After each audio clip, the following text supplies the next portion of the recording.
పిఠాపురం వర్మ రెంటికి చెడ్డ రేవళ్ళ తయారైపోయింది ఆయన పరిస్థితి. ఈ మధ్య మాట్లాడుతున్నాడు.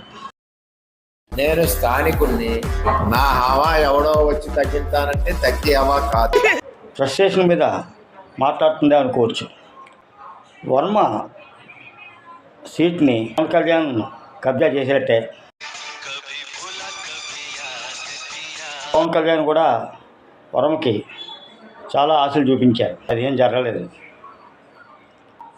అలాగే చంద్రబాబు నాయుడు కూడా వర్మకు విడత లిస్టులో ఎమ్మెల్సీగా వారే ఉంటారు, అది జరగల.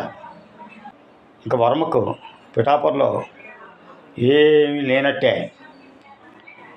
వర్మ పిఠాపురం వేసుకొని కొత్త ప్లేస్ చూసుకోవడం బెస్ట్.